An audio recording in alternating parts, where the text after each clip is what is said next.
జయ గురుదేవదత్త. మనం మిథున రాశిని తెలుసుకున్నాం, తర్వాత కన్యా రాశిని తెలుసుకుందాం. భాగీశ్వర్యే నమో నమః, బాలాద్భుత సుందరి దేవతాయ నమః, దక్షిణామూర్తయ నమః, హయగ్రీవాయ నమః, గురుపాదకేభ్యో నమః, దత్తాత్రేయాయ నమః. మనం కర్కాటక రాశిని తెలుసుకుందాం. కర్కాటక రాశి అంటే ఎవరు? తల్లి. సహజమైన లక్షణ స్థితి తల్లి లక్షణాన్ని కర్కాటకంలో ఉంటాయి. కర్కాటకం అనేది ఆలోచన చాలా గొప్పది. అంటే మనసు గాజు ఒక్కలాంటి అన్నమాట. మనసు చాలా వేగంగా ఉంటుంది. అందుకని ఎవరికైతే కర్కాటకం చతుర్థమైనా, కర్కాటకం ద్వితీయమైనా, కర్కాటకం కనుక ప్రభావితం ఏంటంటే వాళ్ళకి ఆ స్థితిలో వాళ్ళు చాలా ఇబ్బంది పడుతుంటారండి. ఎప్పుడు ఏదో ఆలోచిస్తుంటారండి ఎక్కువ. అది ఎన్నో ఇళ్ళు అయితే వాళ్ళు దాని గురించి ఎక్కువ ఆలోచిస్తుంటారండి. మనం అర్థం చేసుకోవచ్చు.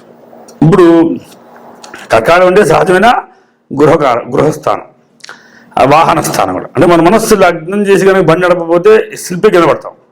మన మనసు కంట్రోల్ ఉంటే కదా ఏ పని చేయగలుగుతాం. అది చదవాలన్నా, ఏ పని చేయాలన్నా మనసు ఫస్ట్ ప్రశాంతంగా ఉండాలి. ఈ కర్కాటకం చాలా వాల్యుబుల్ అన్నమాట. ఈ కర్కాటక చంద్రుడు కానీ, కర్కాటకం కానీ, కర్కాటక స్థానంలో కానీ మంచి మంచి గ్రహాలు ఉండాలి. అప్పుడు జీవితం చాలా ప్రశాంతంగా ఉంటుంది. అందులో ఈ సహజంగా ఈ కర్కాటక రాశికి లాభస్థానం గురుడు, వృషభంలో గురుడు ఉండడం చాలా విశేష యోగం. ఏదో రకం లాభం వస్తూనే ఉంటుందని తెలుసుకోవచ్చు. వీళ్ళు అమెరికా వెళ్ళడానికి అవకాశాలు ఉంటాయి. కర్కాటక రాశి వారికి విదేశ యోగాలు ఎక్కువగా లభిస్తుంటాయి. ఎన్ని లాభదాయకంగా ఉండి గురుడు యోగదాయకంగా ఉన్నాడుగా, మే నుండి అంతా అనుకూలిస్తుంది వీళ్ళకి. ఈ కర్కాటక రాశి ఈ సంవత్సరం చాలా అద్భుతం ఆదాయం. సామాన్య సంపాదించాల్సిన 10 లక్షలు అయితే 20 లక్షలు, 50 లక్షలు అలా ఎక్కువ సంపాదిస్తుంటారు వీళ్ళు. వీళ్ళన్నీ కూడా చాలా సీక్రెట్ మెయింటైన్ చేస్తుంటారు అన్నమాట. కర్కాటక రాశి అన్నీ కూడా బయటికి ప్రకటించారు. ఎంత సంపాదన ఉంది, ఎంత ధనం ఉంది, ఎవరికి చెప్పరన్నమాట. వీళ్ళు చాలా సీక్రెట్గా ఉంటారు. ఎందుకంటే కర్కాటక రాశి వాళ్ళకి చాలా రహస్యం ఎక్కువ ఉంటుంది అన్నమాట. ఎక్కువగా వీళ్ళు టీచర్ వృత్తులు అలా చేస్తూ బతుకుతుంటారు కాబట్టి. అయితే ఈ కర్కాటక రాశి వారికి లాభగురుడు యోగదాయకంగా ఉంటాడు. అలానే శుక్రుడు కూడా యోగదాయకంగా ఉంటాడు. శుక్రుడు కూడా చక్కగా మంచి పొజిషన్లో ఉంటాడు. అలానే వీరి కుటుంబ స్థితి కర్కాటకం. కుటుంబం చాలా గొప్పవాళ్ళే ఉంటారు అన్నమాట. పెద్ద పెద్ద వాళ్ళు ఉంటారు ఇంట్లో కుటుంబంలో. లాయర్లు, కలెక్టర్లు, జడ్జీలు, లేదంటే పెద్ద పెద్ద హోదాలతో ఉన్న వాళ్ళు ఉంటారు. బాగా చదువుకున్న వ్యక్తులే ఉంటారు. ఇప్పుడు కర్కాటక రాశి వాళ్ళకి కుటుంబం చాలా పెద్దవాళ్ళే ఉంటారు. లేదా అలా లేకపోయినా కర్కాటక రాశి వాళ్ళ కుటుంబం అంటే ఆడవాళ్ళకైతే అత్తమ్మ వాళ్ళు, అదే మగపిల్ల వారికి అయితే తన కుటుంబం. అలా చూసుకుంటే మీకు అర్థమవుతుంది. కర్కాటక రాశి ఆడపిల్లలకైతే ఆపోజిట్ ఉంటుంది అన్నమాట. ఎందుకంటే వాళ్ళు అత్తగారింటికి వెళ్తారు కనుక అక్కడ సంసారం వాళ్ళు బ్యాంక్ మేనేజర్లు కానీ, వాళ్ళు పెద్ద పెద్ద పోస్టులో ఉండడం కానీ అలా జరుగుతుంటుంది.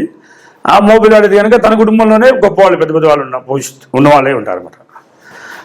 కుటుంబం వాల్యూ ఎక్కువ అన్నమాట. కుటుంబం వాళ్ళు కొంచెం చాలా పద్ధతిగా పెరుగుతుంటారు, పద్ధతిగా ఉన్న వాళ్ళని లెక్క. కుటుంబం బాగుంటుంది ఈ కర్కాటక రాశి వారికి. అలానే సోదర స్థానం ఏంటంటే సోదరులకి వీళ్ళు రుణం ఇస్తుండటము, సోదరులు సహాయం చేయడము, వాళ్ళు ఎప్పుడు వీళ్ళు కాపాడుకుందామని ట్రై చేయడము, సోదరుల ఎక్కువ అండర్స్టాండింగ్ లోపం ఉండడము, ఇవన్నీ జరుగుతుంటాయి. అంటే సహజమైన తృతీయ స్థానం అంటే షష్ఠస్థానం కనుక వీళ్ళకి స్నేహితులతో కూడా గొడవలు అవుతూ ఉంటాయి. అంటే వీళ్ళకి ఎక్కువ మంది ఫ్రెండ్స్ ఉండరు అని కూడా చెప్పుకోవచ్చు. మహా అయితే వేల లెక్కేసి ఒకళ్ళు ఉండొచ్చు, లేదా ఇద్దరు ఉండొచ్చు అని చెప్పచ్చు. కానీ వీళ్ళు ఎక్కువ స్నేహితులతో కూడా చాలా వాళ్ళు తేడాగా మాట్లాడినా వీళ్ళు రాంగ్ ఊహించుకొని బయటకు వచ్చేస్తారు. ఇంకా అక్కడ ఉండరు అన్నమాట వాళ్ళు. కర్కాటక ప్రభావం అలా ఉండడానికి ఎక్కువ అవకాశాలు. కర్కాటక రాశి వారికి ఇన్ని ఆలోచనలు ఉంటాయన్నమాట.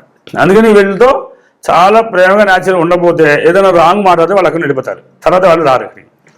అలా మనం చాలా జాగ్రత్త చూసుకోవాలి. సోదర స్థితి అని వీళ్ళకి ప్రపంచంతో ఉన్న సంబంధాలు చాలా వెరైటీగా ఉంటాయి. వీళ్ళు ఎక్కువ లగ్జరీ ఎంజాయ్ చేద్దామని చూస్తుంటారు. మంచి భోజనం, మంచి ఫుడ్, మంచి ఎక్కడ ఏ ప్లేస్లో ఏమున్నా వీళ్ళు చెప్పగలుగుతారు కర్కాటక రాశి వాళ్ళు. కానీ వీళ్ళకి ఎక్కువ లగ్జరీ లైఫ్ ఉంటుంది విశేషం. కానీ ఎప్పుడు మనస్సులో ఏదో రకమైనటువంటి గిల్లి అనేది ఒకటి ఉంటుంది అన్నమాట. ఏదో రకమైన ఒక ఆలోచన ఫీల్ అవుతుంటారు అన్నమాట. మా తల్లి స్థానం సహజమైనటువంటి చతుర్థం అవడం వల్ల ఇప్పుడు తల్లి సమంగా ఉంటుంది, చాలా పర్ఫెక్ట్గా ఉంటుంది. ఏది అవసరం అంతే మాట్లాడుతుంది, ఎంత లిమిట్గా ఉంటుంది. తల్లి చాలా కంట్రోల్గా ఉంటుంది తెలుసుకోవచ్చు. సంతాన విషయంలో మాత్రం వీళ్ళు చాలా డెప్త్ కేర్ తీసుకుంటారు. సంతాన విషయంలో కర్కాటక రాశి వారు చాలా లోతుగా చెక్ చేస్తారు. పిల్లల్ని ఎలా ఉన్నారు, పిల్లవాడు ఏం చేస్తాడు, వీళ్ళు ఏం చదివించాలి అంత ఆలోచిస్తారు. వీళ్ళ మైండ్ చాలా పెద్దది. వీళ్ళ మనం ఎవరు ఊహించే ఆలోచనలు వీళ్ళకి ఉంటాయన్నమాట. వీళ్ళు పిల్లల్ని మహాప్రజ్ఞావంతులు చేస్తారన్నమాట. పిల్లలు కూడా మహామేధావులే ఉంటారు వీళ్ళు. సహజ షష్ఠ స్థానం 6వ వీళ్ళకి కొంచెం ధనస్సు అవ్వడం వల్ల వీరికి శత్రువు అనేవాడు వీళ్ళు మ్యాక్సిమం లేక తప్పించుకోవడానికి ట్రై చేస్తారు. ఎంత రుణాన్ని కూడా వీళ్ళు తప్పించగలరు. అని వీళ్ళు రుణం లేకుండా కూడా చేసుకోవాలి, త్వరగా ఏదో రకంగా క్లియర్ చేసుకోవాలి.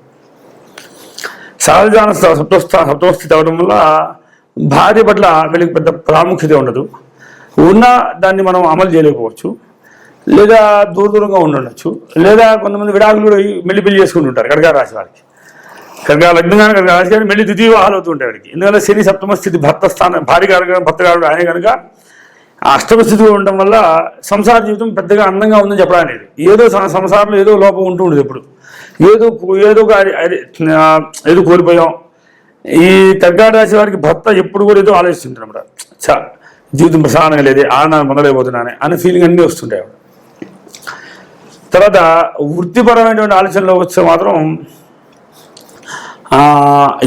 జాతకానికి కర్కాటక రాశి వారికి ధనం అనేది మాత్రం వీళ్ళకి చాలా గౌరవప్రదంగా ధనం ఇస్తారు. అంటే వీళ్ళకి ఇప్పుడు 10 మంది టీం పనిచేసేస్తుంది అన్నమాట. లేదు గురుగారు అనుకో 20 మంది ఉద్యోగాలు పనిచేస్తారు. అదే కనుక సాఫ్ట్వేర్ జాబ్ అనుకో ఒక 20 మంది టీం వీళ్ళ కింద పనిచేస్తుంది. అలాగే ఉండడానికి వీళ్ళు చేసే విషయాలన్నీ కూడా చాలా విశేషమైనటువంటి ఉపయోగకరంగా ఉండడం వల్ల ఒక అడ్వాంటేజ్ అది. కాబట్టి గురుడు కామన్ సహజంగా ఇక్కడ ఇప్పుడు జాతకాన్ని లాభంలో ఉంటాడు. మేషాత్ ఇప్పుడు వృషభంలో ప్రవేశిస్తాడు ఈ కర్కాటక రాశి వారికి. ఆ మేషంలో ప్రవేశించిన దగ్గర నుండి వీళ్ళకి ఇంకా బాగుంటుంది, వీళ్ళు ఉన్న స్థితి ఇంకా బాగుంటుందని చెప్పుకోవచ్చు మనం. కనుక మే, జూన్, జూలై ఈ 3 నెలల్లో వీళ్ళు చాలా మంచి లగ్జరీ వస్తారు వీళ్ళు. ఇంకొక విషయం ఏంటంటే లాభస్థితి, ఇది భాగ్యస్థితి చూసాం కదా, అలానే దశమ స్థితి చూస్తే వీళ్ళ వృత్తి ఎలా ఉందంటే వీళ్ళు చాలామంది వీళ్ళకి నిద్రన్నా లేకపోయినా కమాండ్ చేసి సరే వర్క్ చేయాల్సి వస్తుంది. ఓపున్నా లేకపోయినా జనంతోనే సరే వర్క్ చేయాల్సి వస్తుంది. వీళ్ళ వర్క్ అంత కఠోరంగా ఉంటుంది, అంటే అంత కఠినంగా ఉంటుంది. వీళ్ళకి ఎటువంటి వీళ్ళు ఆప్షన్ తీసుకోరన్నమాట. ఖాళీ సెలవు ఇచ్చినా సరే నేను నాకు అక్కడే పని చేసుకుంటా అంటారు. కనుక ఇంకో విశేషం ఏంటంటే వీళ్ళ కనుక కర్కాటక రాశి వారికి అన్నలు కానీ అక్కలు కానీ ఉంటే చాలా విశేషం అన్నమాట. వాళ్ళు మంచి మంచి పొజిషన్లో ఉంటారని తెలుసుకోవచ్చు మనం. చాలా గొప్ప వాళ్ళు కూడా ఉంటారని తెలుసుకోవచ్చు మనం. అదో విశేషం. తర్వాత 1000వ స్థానం వీళ్ళకి సహజమైనటువంటి ముద్రణ అవడం వల్ల వీరికి కర్కాటక రాశి వారు చాలా విశేషం ఏంటంటే జాగ్రత్తగా నిద్ర దగ్గర నుండి కూడా ఎలా చేయాలి, ఎలా ప్రణాళిక చేయాలి, ఒక మంచి సెట్ చేసుకొని ప్రణాళిక చేద్దాం ఆలోచనలో వీళ్ళు వెళ్తుంటారు. కానీ అది అక్కడ జరగదన్నమాట. వీళ్ళు అనుకున్న థాట్ జరుగుతుంది, అక్కడ ఇంకో జరుగుతుంది. కానీ అండర్స్టాండింగ్ ఏదో నడిచిపోయిందని నడిపిస్తుంటారు అనమాట. కర్కాటక రాశి వారికి మనస్సుకి అది కొంచెం బాధాకరంగా ఉంటుంది అన్నమాట. అనుకున్నంత కంఫర్ట్ బాధిస్తుంటుంది. అదే జాగ్రత్త చూసుకోవాలి.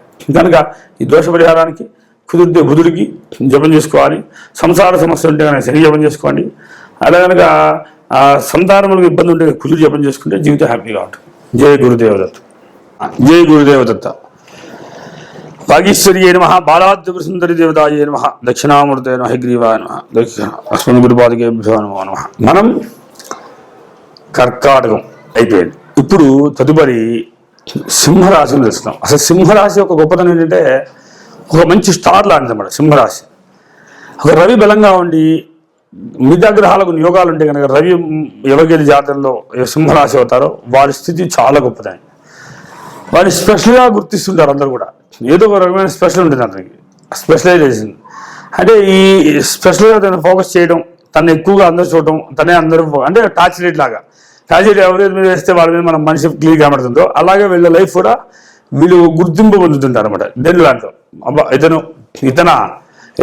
చాలా మంచివాడు, ఇతనే అని ఒక రకమైనటువంటి ఒక అందరికి కూడా గుర్తింపు లభిస్తామన్నమాట. ఈ ఫస్ట్ ఎవరు వెళ్ళినా అతనే కలుస్తుంటారు అనమాట. ఇది చాలా బాగుంటుంది సింహరాశి గురించి. సింహరాశికి సహజంగా వేస్థానం చెందుకోవడం వల్ల ఒక్కసారి కనుక వీళ్ళు మైండ్ వెంటనే నాకు దగ్గర పెట్టరన్నమాట. వీళ్ళు ఏదో ఆలోచనలో ఉంటుంటారు, ఇప్పుడు ఏదో డిస్టర్బ్లో ఉంటారు అనమాట, ఏదో ఆలోచనలు ఉంటారు.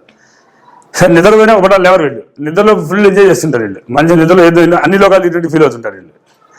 తర్వాత వీరి మాట తీరు విధానం ఉంటుంది సరే, ఎదుటి వ్యక్తి చాలా రాయిలా గుచ్చుకునే అవకాశాలు ఉంటాయి, అంటే చాలా బాధాకరంగా ఉంటాయి.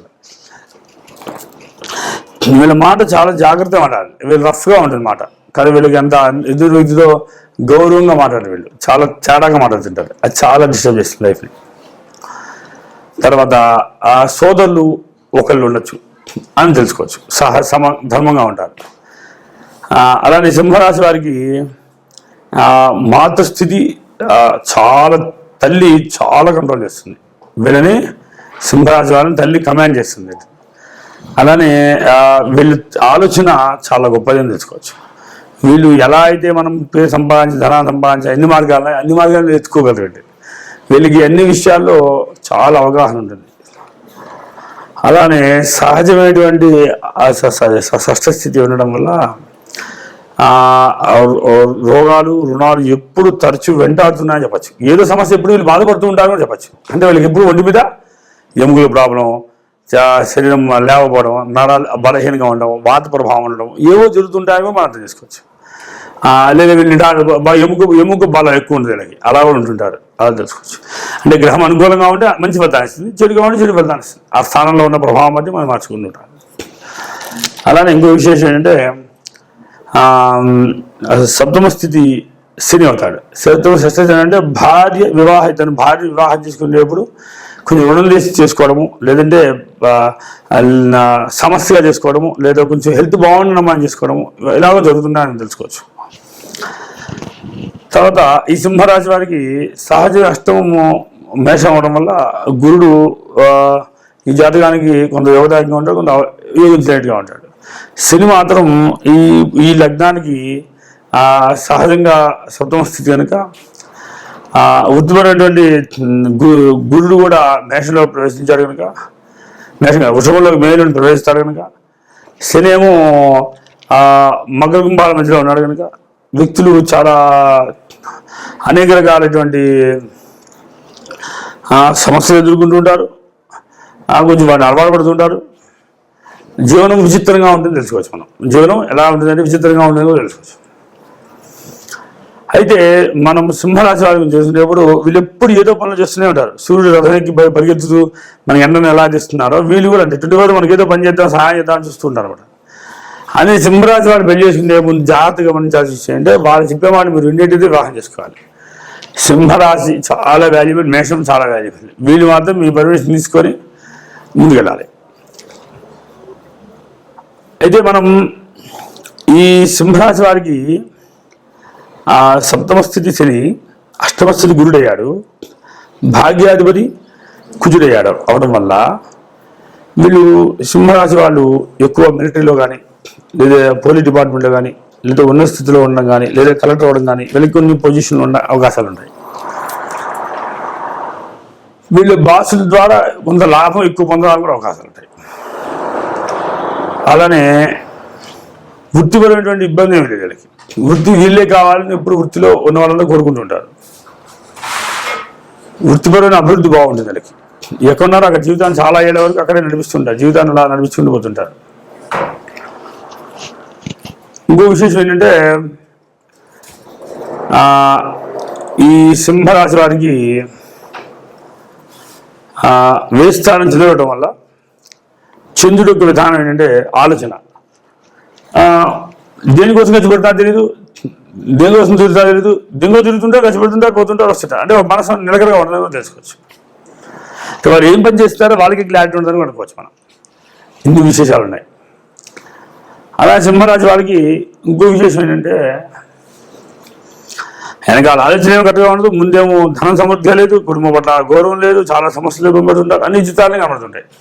అది పరిగణలో తీసుకుంటూ ఒకవేళ బాగా ఇబ్బందిగా ఉంటే మీకు గురుడు శ్లోకం చదవండి, గురు శ్లోకం చదువుకోండి. అలా శని శ్లోకం చదివితే సమస్య వెళ్ళిపోతే బాగుంటారు. ఈ సింహరాశి వారు మాత్రం ఎప్పుడు కూడా తరచూ ఏదో అటువంటి హెల్త్ ప్రభావితం ఎముకల సమస్యలు వస్తూ ఉంటాయి. కానీ జాగ్రత్త పాటించడం మంచిది. జయ గురుదేవ దత్త.